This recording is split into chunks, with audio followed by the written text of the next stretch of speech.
ஜனவரி 7. கர்த்தருக்கு பரிசுத்தம். நீங்கள் உண்டாலும் குடித்தாலும் எதை செய்தாலும் எல்லாவற்றையும் கடவுளுடைய மாட்சிக்காகவே செய்யுங்கள். 1 கொரிந்தியர் 10:31. பரிசுத்தத்தை கடைபிடிக்க இயலாமைக்கு சொல்லப்படும் சாக்கு போக்குகளில் இன்னும் 2 என்று சிந்திக்கலாம். பரிசுத்தம் தொழிலை பொறுத்தது. சில வேலை துறைகளிலும் வியாபாரங்களிலும் பரிசுத்தத்தை காத்துக்கொள்வது நடைமுறையில் சாத்தியமல்ல என்று நாம் உறுதியாக முடிவு கட்டிவிடுகிறோம். சாமியார் போல ஒதுங்கி வாழ்வோர் மட்டுமே பரிசுத்தத்தில் தவறாதிருக்க முடியும் என நாம் நினைக்கிறோம். ஆனால் கர்த்தருக்கு பரிசுத்தம் என்பது பலிபீடத்தின் பாத்திரங்களில் மட்டுமல்ல, குதிரைகளின் மணிகளிலும் அடுப்படியின் பானைகளிலும் எழுதப்பட வேண்டுமாம். சகரியா 14:20-21.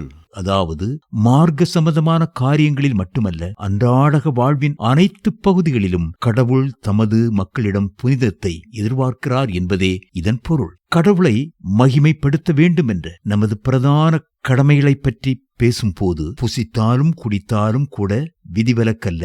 நமது வாழ்வை புனிதமான பகுதி, சாதாரண பகுதி என கூறு போட வேண்டாம். தன்னிடம் வினவினவர்கள், படைவீரரோ வரி வசூலிப்பவரோ பொதுமக்களோ எந்த தொழிலில் ஈடுபட்டிருந்தாலும் அவர்களுக்கு நேர்மையான வாழ்விற்கான நேரடி பதில்களை திருமுழுக்கினன் யோவான் உடனுக்குடன் கொடுத்தான். லூக்கா 3:10-14 வரை. தான் செய்யும் வேலையோ பணிபுரியும் இடமோ பரிசுத்தத்திற்கு பங்கத்தைத்தான் விளைவிக்கும் என்ற நிச்சயம் எவருக்கும் வந்துவிட்டால் திருமறை நெறிகளை பணயம் வைப்பதை விட வேலையையும் இடத்தையும் மாற்றிவிடுவதே மேல். இதனால் பதவியிலும் ஊதியத்திலும் இரக்கம் ஏற்பட்டாலும் பரவாயில்லை. பரிசுத்தம் சூழ்நிலையை பொறுத்தது. பரிசுத்தத்தின் அளவானது ஒருவர் வாழும் சுற்றம் சூழலை பொறுத்தது என்னும் சாக்கு போக்குக்கு கிறிஸ்துவானவர் மானிடனானது ஒரு சவுக்கடியாகும். பாவம் நிறைந்த இந்த பாழுலகில் இயேசு பாவமற்றவராய் வாழ்ந்தார். யோவான் 1:14. நம்மைப் போல எல்லா விதத்திலும் அவர் சோதிக்கப்பட்டும் அவர் பாவம் செய்யவில்லை. தேவையான நேரத்தில் நமக்கு உதவி செய்யும்படி அவர் நம்மீது பரிதாபமும் பரிவுணர்வும் கொண்டுள்ளார். எபிரேயர் 4:15-16.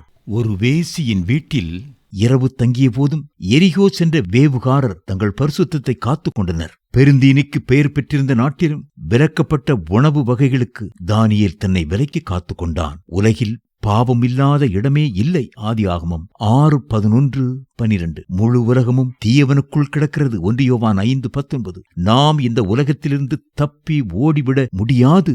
1 கொரிந்தியர் 5:10. நமக்காக இயேசு ஏறெடுத்த வேண்டலே நடைமுறையானது. நீர் அவர்களை உலகத்திலிருந்து எடுத்துக் கொள்ளும்படி நான் வேண்டிக் கொள்ளாமல் நீர் அவர்களை தீமை நின்று காக்கும்படி வேண்டிக் கொள்ளுகிறேன். யோவான் 17:15. இயேசுவின் இந்த வேண்டல் நமக்கு பலிக்கும்.